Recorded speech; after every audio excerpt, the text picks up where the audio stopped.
So this is also, I guess, another tip for people, is that if you can position yourself well, you can set up your profiles in a way that people will hunt you for full-time roles, but then you just negotiate back and turn it into a fractional.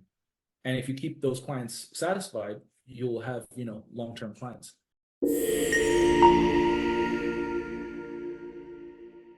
George, why don't you tell me a little bit about yourself and how you got involved in, like, what was your journey to being a community builder, and then to be introduced to the idea of being a chief community officer? Yeah. Well, okay. So yeah, in terms of how I became a community builder, it was accidental. Because this is a very common thing I've heard for a lot of community managers and those, who've rise up the ranks. But I think around 2012, 2013, I actually got my first job as a community manager at a co-working space. This was in Australia. Mm-hmm. And so that was how I stumbled into it. And the title of my job then was Community Catalyst. And I remember having never heard about it before. I originally studied to become an animator, but my interest in tech has always been there since I think about 6th grade. And so middle school. And that has always kind of carried throughout. So even though I studied to be an animator and a developer, because I love the creative and technical, like bringing those two together, I ended up not going down the animator path because I think this was at the end of my university days. Did some work as an animator, and I realized, I don't think I just want to sit behind a desk all the time and just, animate away with no interactions with people. And so that then kind of catapulted me into other roles. So my first real job was as a developer. And then as a developer, my colleagues actually kept getting me to talk to the clients because I was the only one who was comfortable talking with people. So that's when the people side started to come out. I didn't know that was, you could have a job that was more focused on people, because at school, they teach us more of these technical things, Right. And so then I ended up getting a job as a business development manager. I got exposed to marketing indirectly through an animated series that I had done on my own called Tales from Nanumea. So my cultural background is I'm Fijian Indian, Tuvalu, and Samoan. I'm an Australian citizen, so born in Fiji. I went to an American school in Bangladesh and then came back to Australia for university. And so I was about a decade was in Australia. And so after the business development manager role, that's how I stumbled upon the community catalyst role, because I started working out of a co-working space. And I saw what the community catalyst previously was doing. And I was like, oh, that looks like a fun job. And so then they saw that like I was quite active in the community as well, and they got me into it.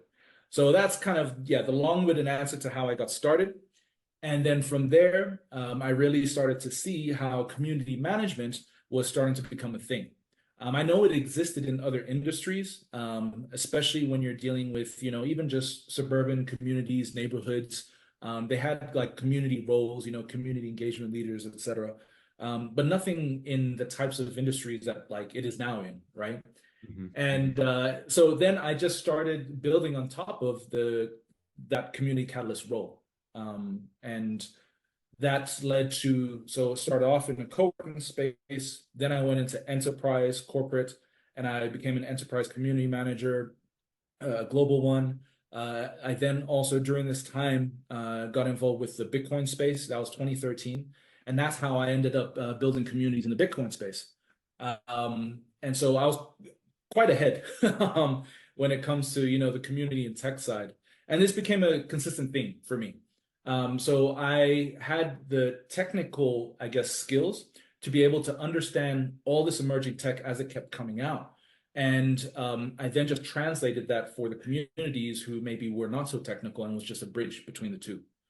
And then this eventually led to me setting up my own company, fCCO, in 2018 in Singapore.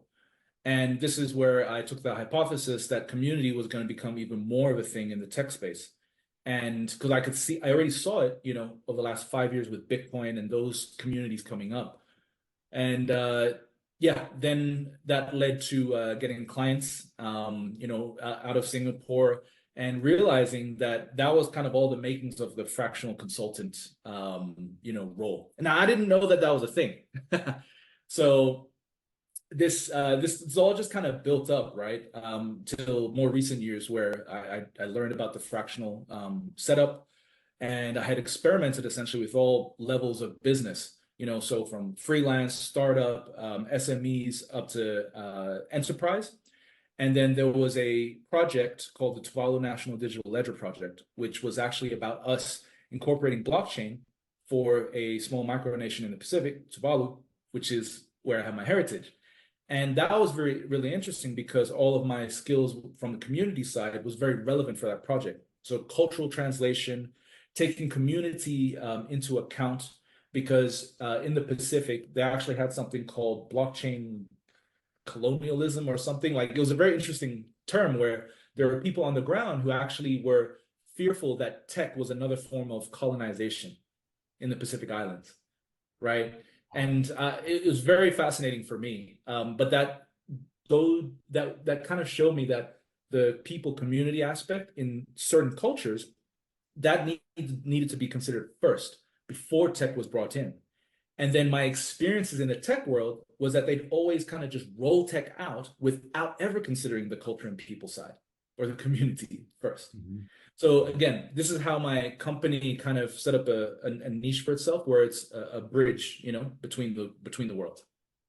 Well, I think it's amazing, and so many elements of your journey reflect some things in my experiences as a community builder and community strategist. Love it. I appreciate that that orientation of being the translator or the connector between the technology space and people, and helping them to see, like, how does this affect me? How do I work with these things? How do I assimilate it and use it and enrich my life with it in those ways?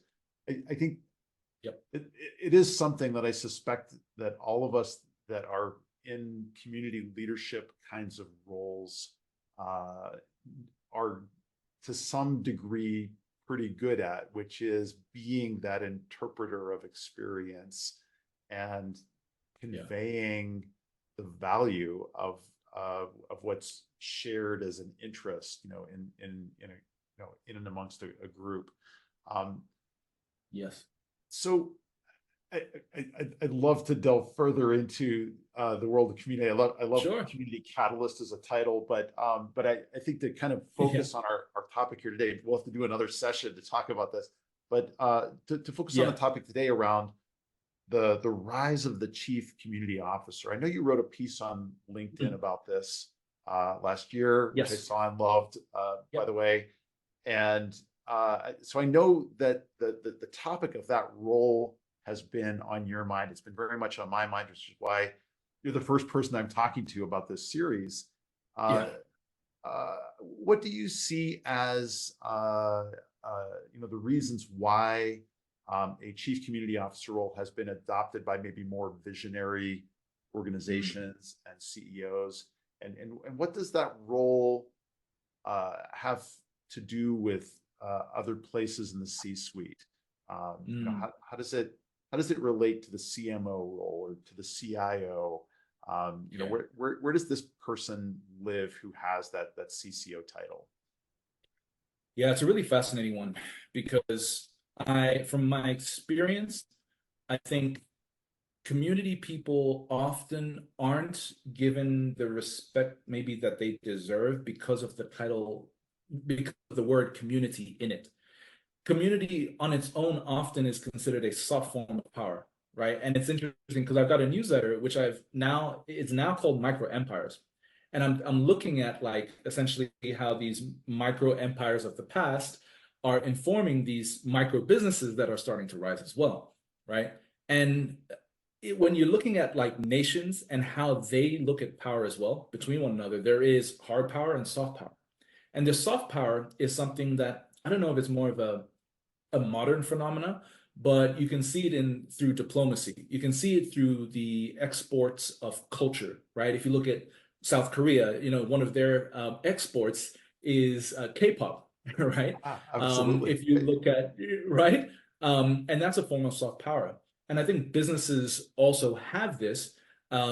But when it comes to a traditional startup or a business when it's coming up, it'll often, the most common, right? You'll have like the CEO, you'll have a technical type, and then, a marketing person, right? Now, the CEO often wears multiple hats, so they can kind of take on the roles that they need to. I think the chief community officer actually makes for a good CEO if they also just have the financial aspect, like they have a good money mindset. Because something I've noticed also about a lot of professional community builders over the years is that many of them are afraid of the money side, right? Because they think, oh, community. So it's like it doesn't help the cause, right? It doesn't. So I'll often talk about it as that we've got a lot of great missionaries in the community world, but not a lot of yes. great mercenaries, right? Mhm. This is why I think for the more entrepreneurial types of community builders, CEO is the perfect fit for them, and to make things less confusing, just take up the CEO role. Like, don't be afraid of the money side. Because then essentially those CEOs are just the community driven CEOs. That's kind of how I see it.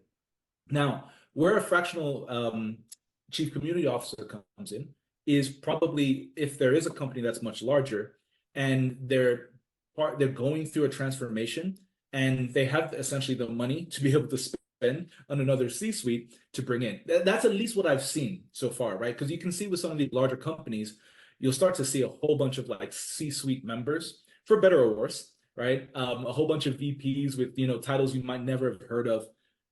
So it is often seen as a luxury purchase, right? Whereas at the initial stages, it's often not seen, it's not even for me, like it's not the first thing I would think of, right? To get a chief community officer if I'm starting a startup. I literally look at it as, okay, you essentially have the technical person, non-technical person, and someone maybe to accelerate growth if that is not already present in those first two.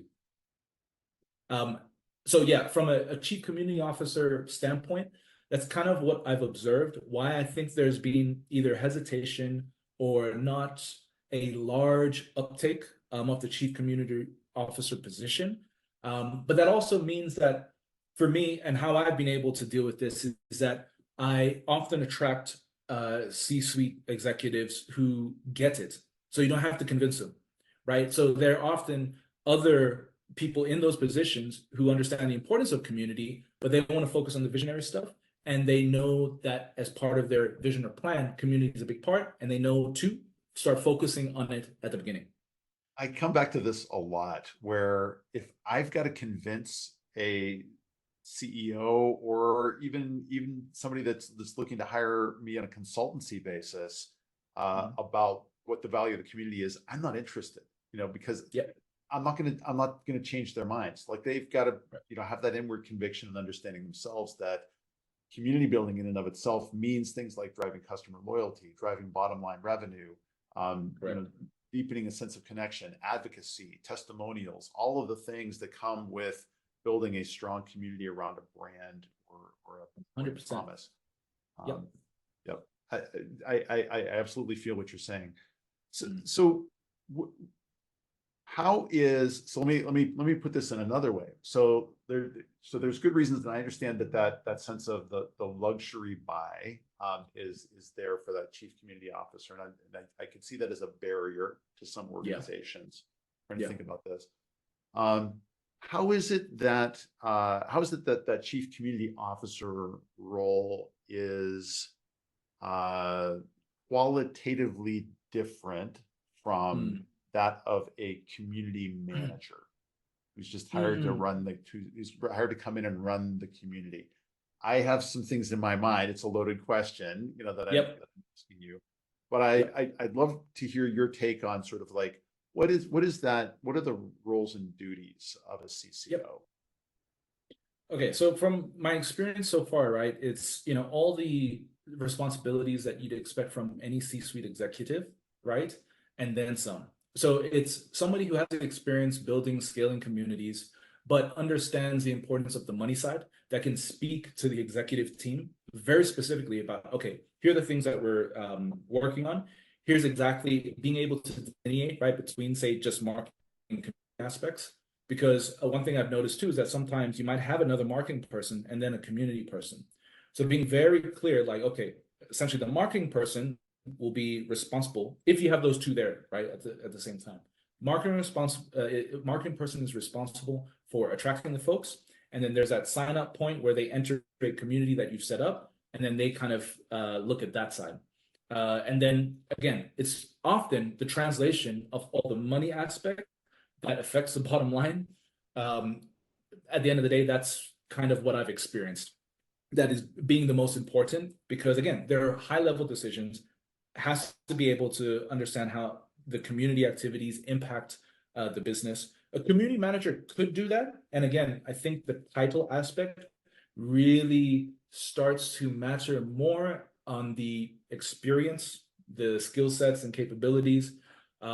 Often, for me at least, because I have, it's not just the people skills that I have, I can actually build an app from scratch. So I've got developer skills, right?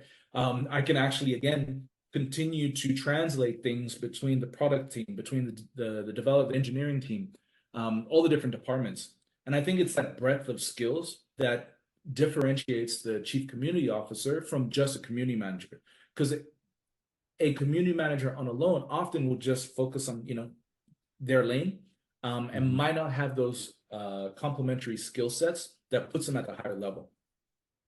So in other words, they might be really good at managing the relationships in the community, maybe even managing the programs within a community, its events, its contests, its interactions, and making sure that people feel safe, felt, heard in those spaces. But that level up for the CCO is somebody that connects those activities to major business objectives for the organization, has financial responsibility and acumen, and can articulate that well to the C-suite in terms that they can understand. Yeah, I'm 100%. That sounds amazing. Yeah, I was just gonna say too that it became really evident to me as well, because there was another startup that I had got investment from from Tim Draper in 2020. And there I was a CEO, but also the product manager, right? And, building the community at the same time, that was also another scenario example of where, having the community experience, you can understand how those aspects can impact the product from the get-go, right? Because it influences your decisions with the product itself. Because, if you're thinking about community from the beginning, then you know that you're kind of optimizing everything for retention, for having people stay around a lot longer. And you're also taking a look at all of the feeling aspects, and in product design, they look at that as well, right? User experience. But often for me, I'm always just looking at like, okay, how will this translate a user from, just having a single experience with themselves to actually wanting to connect with each other on their own.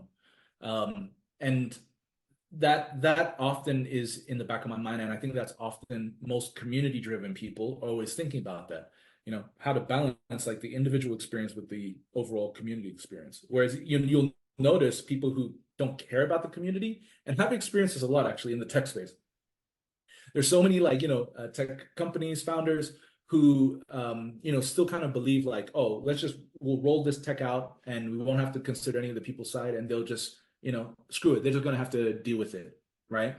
But you can see how that actually impacts the bottom line, more time taken for people to actually get used to the product, all that other stuff, behavioral things. So yeah, I just wanted to add that, in terms of personal experiences and how that's also influenced my dealing with the chief community officer role with different clients. Yeah, no, I think that's amazing. So I'm going to ask you to put on your prognostication hat a little bit for the year ahead. What do you see as sort of the state of that role, the chief community officer? Is it, and maybe to kind of split this in two different directions. One is the outlook. What do you see as the outlook for that role as a full-time in, boots on the ground, chief community officer in an enterprise versus this role, which, you've characterized, and I think correctly, as a luxury buy for a lot of organizations. Does it have a stronger future as a fractional role in organizations? Yes, and because it's essentially this where I've had people headhunt me and them wanting to hire me full time, and I just be like, I don't want to do full time. And essentially, I'll just like put it back to them. It's like, well, if you do want to hire me, I could probably do the same job that you're asking for in like, half the time or even less. And I can be like, here's how I've done that specifically. And that's how I've been able to turn some of those headhunted roles, right, into fractionals. So this is also, I guess, another tip for people, is that if you can position yourself well, you can set up your profiles in a way that people will hunt you for full-time roles, but then you just negotiate back and turn it into a fractional. And if you keep those clients satisfied, you'll have, long-term clients. And so that's something that I think why I think the fractional setup does work for maybe more the startup scale-up phases. And then, if you're looking for full-time, then definitely enterprise is probably going to be a better bet because they got the money, right? And they got the stability to have that, to bring it on, to actually consider the long-term nature of community building, right? And I think that's one of the things that's hard because marketing is very good for being able to get, fast results. But I think for visionaries, founders, executives who respect the long-term building of things, they will see how community building is a big part of that. And I think for most communities, you might have seen this already, right? A lot of people do confuse audience building with community building, right? And so, they'll say, oh, we've got like a community of like 30,000. And I'm just like, do you? Drives me crazy, man. Drives me crazy. Yeah. Like it's literally the tagline of my company: build communities, not audiences, right? Exactly. Audiences sit passively, and they get up and leave and go get popcorn and whatever. But maybe they're paying attention to somebody on the stage for a while, or maybe they're paying attention to their cell phone. Communities are where people are literally talking to and connecting with each other and finding value and meaning in those interactions. That's the business that we're about. And exactly. I love that you said that. That's amazing. If I could ask, what's ahead for you for the year? What are your big goals? Oh gosh, actually, just finished looking into writing this all down. So I had about a 2-week break, and it was more of a workation, still working, while on vacation. But I think it was a really good time to compress, to review, to look at everything that's happened over the last 5 years, actually, because I was looking at, okay, over the next decade, what would I want to be working on? And so because my company fCCO is all about community and tech, right? That tech aspect, as I mentioned, has been just part of my career. I think there is definitely a lot of room for the chief community officer role to grow, despite us having gone through COVID and people being worried that their jobs are unsafe. These are all cycles. So a lot of people were laid off, and this is something I noticed during COVID too. A lot of the community professionals were laid off first, right? And a lot of people were talking about that. And so for me, I think I was lucky because I had the skill sets to be able to, start businesses, right? So like the product side, the developer side, the marketing side, the operation side, I've kind of been through all these departments. And so, when COVID was happening, I remember losing one client, but I was able to get another like quite easily after. The only, I think, struggle was I had that second startup that I had mentioned, right? And I also had a government project. And so I was actually spread very thin. But I learned a lot through that. And so last year was really about just kind of removing everything, letting go of quite a lot, downsizing, and then looking at like what I wanted to do next. So over the next decade, part of the plan is actually to build fCCO, the business up, to be the #1 authority for community and tech, like that overlay, and to provide that as a service to more of the clients that I've essentially realized are attracted to my sort of business, which is the ex-corporate, founders, right? Who do understand community, don't have to convince them, and to help more of these type of clients incorporate the community aspects and to grow that, because the clients I've had have been not just the startup scale-ups, but also enterprise government. And so we just kind of want to position ourselves as that translator between the community and tech. So the newsletter that we have will have a lot more emerging tech insights. One area that I'm also looking at over the next decade is space. How communities are actually going to be impacted by just the idea of space exploration, and then how that will translate into even, interplanetary colonization. So I actually discovered, there's a new field called astrosociology. Highly recommend looking into it. Super fascinating. Really? Okay. Yeah. That's awesome. I'm writing this down. Astrosociology. Yep, astrosociology. And I think the founder, his name is Jim Pass. He's on Twitter. And he came up with the term, or coined the term, I think, back in 2004. Don't quote me on that. Just check out Google. And yeah, that whole field is very fascinating to me. I've always been a geek for strategy games. So there's this game called Civilization, which I've always been a fan of. Yeah, absolutely. Okay. So yeah, you can see there's a lot of, in a game like Civ, right? It's kind of, that's community building, nation building, right? That's how I see it. And in Civ, if you remember, right, there are different victory types. And I think the business landscape is very similar. It's an infinite game, right? There's no real winning overall, and that's it. There's things that you can do to constantly win in different ways. And so what I'm fascinated more by is analyzing a lot of these, ancient empires, modern empires, in the form of corporations and nations, and looking how that translates into business sense, intelligence, so that we can, learn from the past and project into the future a lot more wisely through community and tech. George, you've given us an awful lot to think about. I love your viewpoints on communities, community buildings as expressions of soft power, as related to community to empire building, and this whole idea of astrosociology. I'm going to have to definitely look into it afterwards. I so appreciate your time.